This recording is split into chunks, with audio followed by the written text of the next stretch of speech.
Matt Murray, originally drafted by the Pittsburgh Penguins in the third round, 83rd overall, and originally was supposed to be when the third goaltender, like in the AHL for the Pens for his first few seasons, when Jari was originally going to be the person to back up Marc-Andre Fleury into the future.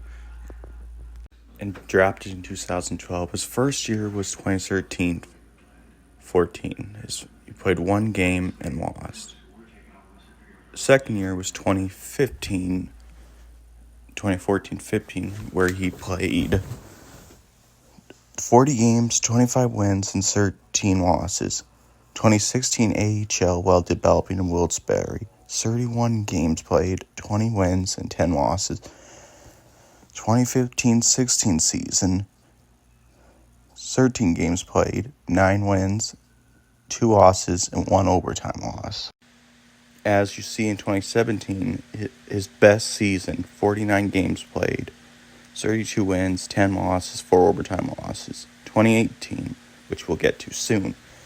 As we know, in 2016, Murray comes out of nowhere after Fleury's injured and Murray was injured, and Jeff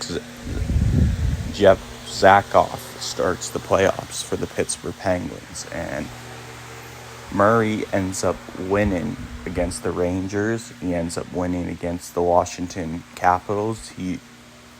He's down for one game against Tampa, and then he's put back in.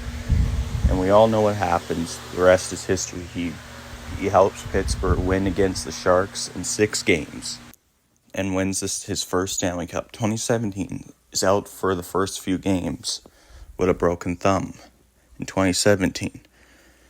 And he just he's mostly the main goaltender for the regular season of the 2017 season. He started multiple times in a row. Even plays his first outdoor game in the Stadium Series of 2017 against the Philadelphia Flyers. And Fleury is almost traded that year. And let's see for Murray. Like I said, his best season is 2016-17 regular season. And also 2017 playoffs rolls around. Murray was supposed to start game 1 against Columbus, and Fleury ends up starting that playoffs, and Fleury helps the Pens advance against Columbus in 5 games, and then in 7 games against Washington Capitals, which was supposed to be their best chance as President's Trophy, stronger than ever, which we all know the Caps eventually won a year later. But anyway, Murray ends up going in for game 3. Yeah, it was game 3 after Fleury's finally pulled for the remaining of the playoffs. And we all know that series went to 7, and Matt Murray played extremely well. Like, even though he lost a chance to eliminate the Senators in 6, but that was a nail-biter series. Chris Kuznets scores in double overtime in 14 minutes and 51 seconds. I'm just saying the time when the goal was scored, like in that second overtime period. Matt Murray stays so calm. That's something about Murray that in his first 2 years and three and a half, I would say, he was so calm in net. Like, he was able to handle the pressures of, like, a young goaltender. And when he won that first Stanley Cup, he was not even 22 yet. And let's fast forward to that Stanley Cup Finals against Nashville.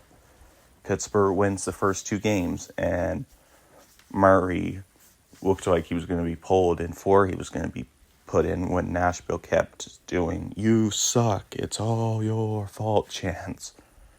But Mike Sullivan had fate throughout those 2 seasons to replace Marc-Andre Fleury as the starter. And also Murray, I get them confused sometimes. Murray, which is number 30. Murray ends up in Game 5 shutting out the Nashville Predators back-to-back games in Game 5 and 2-0 against Nashville. And a lot of people say Murray maybe should have got the Conn Smythe in 2016 or possibly shared it with Marc-Andre Fleury in 2017. So Fleury and Murray as goaltenders at one of the most powerful and most emotional moments for NHL hockey about sharing the crease is when Fleury passes it as the guy who starts the playoffs and finishes the playoffs to Matt Murray, who finishes the playoffs.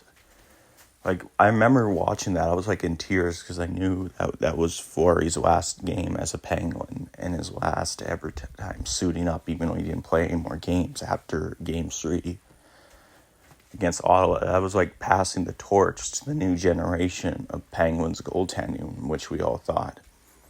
And Fleury was also a big help because he helped mentor Matt Murray. So let's see what happens. Expansion draft rolls around.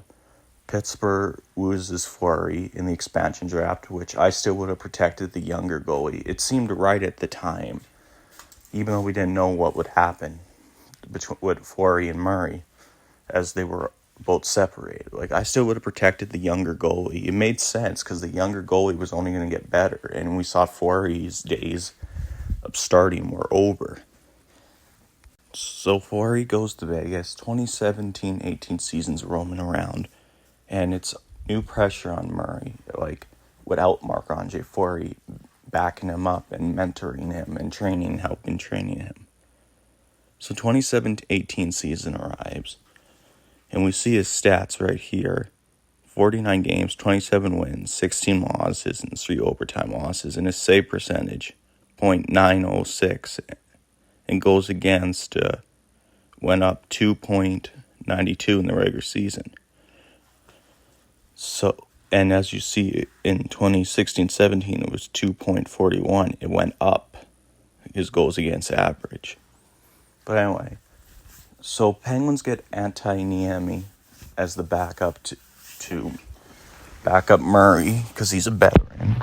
Then he's waived after only like 3 games. And Niemi's pulled his first game against Chicago. And Pittsburgh calls up Casey Smith, and it's not looking too good. So Pittsburgh's original plan was to have Tristan Jarry develop in the AHL and have Niemi for a year back up Murray. And we know Niemi was waived. So they call up Jarry. They ended up sharing the crease as 2 young goaltenders. One is a year younger than Matt Murray, just 1 year. When the plan was to have him develop in the AHL, Tristan Jarry. That was the original plan because they thought Murray was the future for all time, which I thought so too. And this is what I thought Matt Murray was going to be. So Pittsburgh season's an interesting one in 2018. People think they're having a cup hangover because they lost a lot of depth that offseason. Kuznets, Trevor Daley, Ron Hainsley. They also lose Nick Bonino. They have no proper third-line centerman for that season when they had Robbie Shanahan, and they trade for Derek Brassard, a second-line centerman, which was a failed experiment. So it was an interesting season that year for the Pens. Like they lost Fleury, and they have to rebuild the bottom 6 and get a third line centerman. And they had their young players: Getzel, Connor Sheary, Brian Russ. They call it Dominic Simone for the 2018 season. Also that season, Murray gets hurt and also is out for a couple games, but he's also out for a couple more games due to the passing of his father, and that is when people think that possibly broke him, because you can tell he was really close with his father, God rest his soul. So Murray ends up coming back, plays decent, looking really good, and it was just a struggle in net between 2018 Penguins because they had no viable backup that was experienced. Murray was the starter first year without Marc-Andre Fleury. So we Penguins eventually do get a third line centerman when they have players like Getzo's playing well, developing Connor Sherry, which we thought was going to develop, Brian Rust. And also, we got the core, Crosby, Malkin, Letang, and Phil Kessel, who's still with us, who was playing amazing. Kessel had a career season that year in 2018. Almost won the Art Ross if he would have got like 20 more points. So Pens clinched the playoffs and really have a high chance of repeating. So game 1 is against a rival, the Philadelphia Flyers, and they end up winning in a shutout. Murray has back-to-back playoff shutouts, and it looks like Murray is ready to do it again.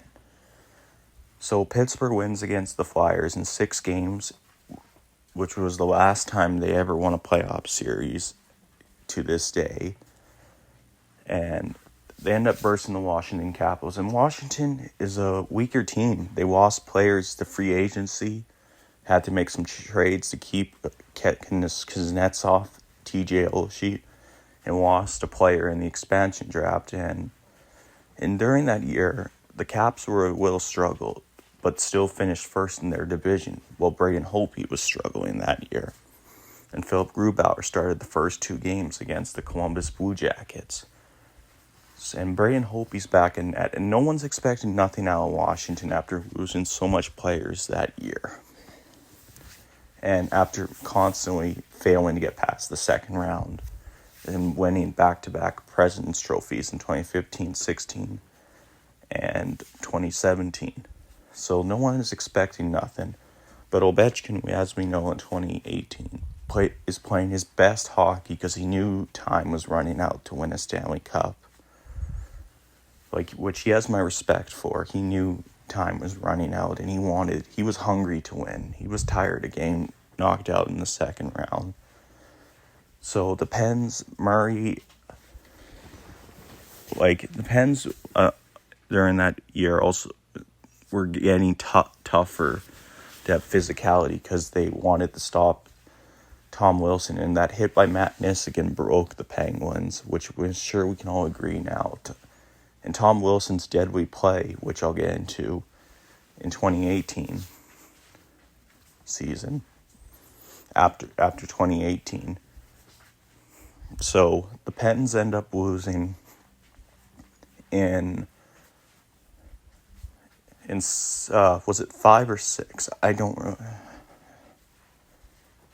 really remember. Yeah, it was 6. So Pens were trying to force a game set, and Kuznetsov scores that overtime winner. Even though Jim Rutherford made some bad decisions, getting the team physical when it was a team based on speed, you can't win it all every year. And the future looked bright for the Pens, even though they had some bad contracts to remove. So they used Connor Sherry as bait for Buffalo to take on Matt Hungwick's contract, a physical player who they thought was going to help. And they end up bringing in Jack Johnson, which was a big mistake to this day.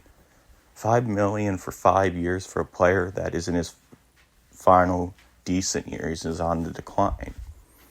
To stop Tom Wilson. After Tom Wilson gave Zach Aston-Reese a concussion and broke his jaw from his deadly hit, that's when Jim Rutherford was trying to stop Tom Wilson. He was trying to protect the star players in 2018 with a first-round pick in Oscar Sundqvist for Ryan Reeves, and they got a second-round pick who can't play because of concussion issues.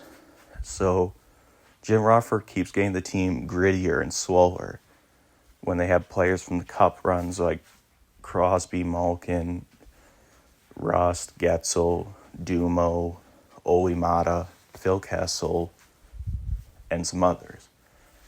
So 2019 roams around. D. Smith's the backup for Matt Murray, and he gets hurt again a few times and doesn't play a full season, again, which he never did in his career.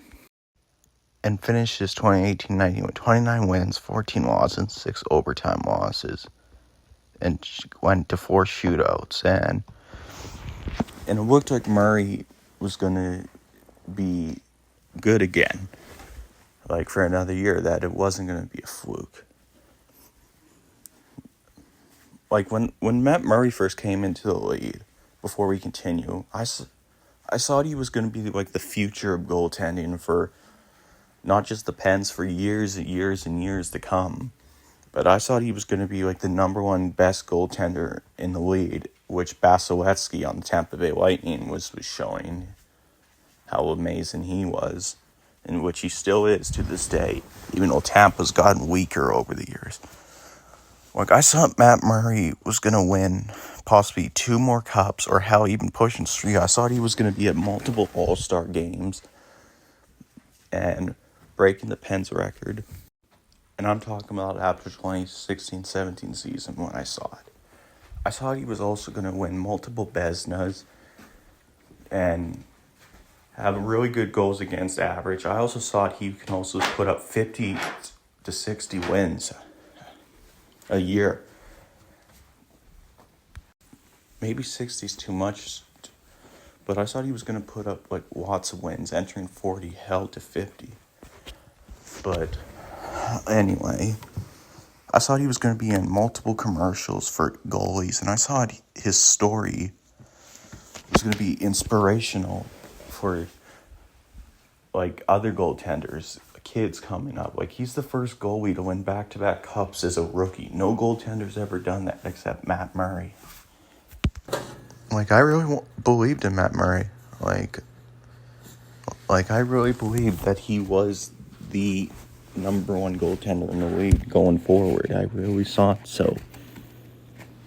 So 2019-18 season comes to a close. The Pens are swept by the New York Islanders in 4 games, which we all know what a sweep is. For those who don't know, it's when a team wins 4 playoff games in a row in a round. So 1920 is rolling around, the pandemic year. Murray ends up to Tristan Jarry. So the playoffs rolls around the qualifying round because of the pandemic. Well, great, I'm about to go get a you-know-what on this video. So, shortened season, and Murray ended up finishing 2020 with 38 games, 20 wins, and 11 losses. And his goals against average went up again, like, really bad. Well, not bad, but so... And we all know what happens. We lose into the Montreal Canadiens, and that is Murray's final season as a Pittsburgh Penguin, which he's traded to Ottawa. And I was really upset by the trade. Like I said, I thought Murray was going to be the guy for years and years and years. Like, if you would have told me 3 years after a 2017 when both Fleury and Murray would be gone, I wouldn't have believed you. So he goes to the Ottawa Senators, which are building a bright future and are in, 2018, 19, 20, 3 years of a rebuild, and they're going to be good in 2 to 3 years. So Murray goes to a rebuilding Ottawa Senators. In 2021, 27 games played, 10 wins and 13 losses. Has a really bad season.